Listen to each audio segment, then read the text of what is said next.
எவ்வளோ நேரம் தாங்க நானும் வீட்டில் சும்மாவே இருக்கிறது.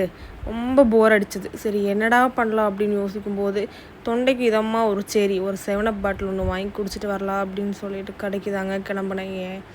மதியானம் 12 மணி நான் போகும்போது பார்த்தீங்களா, ரோட்டில் ஆள் கூட்டமே இல்லை. இருந்தாலும் இந்த மாதிரி என்ன சொல்கிறது, இயற்கையை ரசிச்சுட்டு போனாலே அதுவே ஒரு தனி சுகந்தான் இல்லை.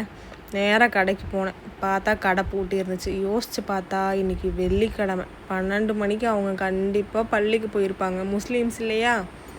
அப்போ என்னடா பண்ணுறது அப்படின்ட்டு அப்படியே யூட்டன் போட்டுட்டு நிழல்லையே நடந்து வரேன். ஏன்னா அதுவும் நல்லா தான் இருக்குது. இந்த மரத்துக்கடியில் நடந்து வர்றதுக்காகவே அப்படியே வாக்கிங் போகலாமான்னு தோணுது. அப்படியே வர வழியெல்லாம் இப்போ தானே ஓணக்காலம் முடிஞ்சிருக்கு. ஃபுல்லாக பூக்கள் தாங்க பாருங்கள். ஒவ்வொன்றும் ஒவ்வொரு விதத்தில் இருக்குது. அதுவும் இந்த செம்பருத்தி செடியை பார்த்தா ஒரு செகண்ட் அப்படியே பார்த்துட்டே நின்றுவோம் நம்ம. ஏன்னா அவ்வளோ பூ இருக்கும். இன்றைக்கி என்னமோ பூ கொஞ்சம் கம்மி தான். பாருங்கள், ரெட்டைப்பிறவைகளாட்ட 2 பூ தனியாக நிற்கிது. இங்கே பார்த்தீங்களா ஒரு பூ பார்க்குறதுக்கு அழகாக இருந்துச்சு. இந்த மரம் என்ன தெரியுங்களா?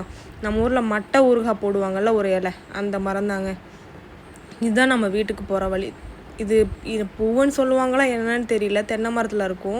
கேரளாவில் ஹிந்துக்கள் வெட்டிங்லலாம் இது முன்னாடியே இந்த நெல்லில் போட்டு வச்சுருப்பாங்க. நல்லாயிருக்கும் பார்க்குறதுக்கு. அப்படியே வீடும் பக்கத்தில் வந்துருச்சு. அப்படியே உங்களுக்கும் ஒவ்வொன்றா காட்டலாமே. அப்படி இந்த மத்தியான நேரத்தில் கூட இந்த பச்சை பசேன்னு இருக்கிற இடத்த பார்க்குறதுக்கே அவ்வளோ அழகாக இருக்குல்ல. ஈவினிங் டைம்லலாம் பார்க்குறதுக்கு இன்னுமே சூப்பராக இருக்கும். அப்புறம் இவ்வளோ நேரம் ரோட்டில் வர பூக்களெல்லாம் காமிச்சிட்டு வீட்டு பக்கத்தில் இருக்கிற பூக்கள் காட்டலைன்னா எப்படி? பார்த்தீங்களா, வயலட் கலர், அது கலரே அப்படியே தூக்குது. இதெல்லாம் பார்த்துட்டு அப்படியே வீட்டுக்கு போயிட்டேன்.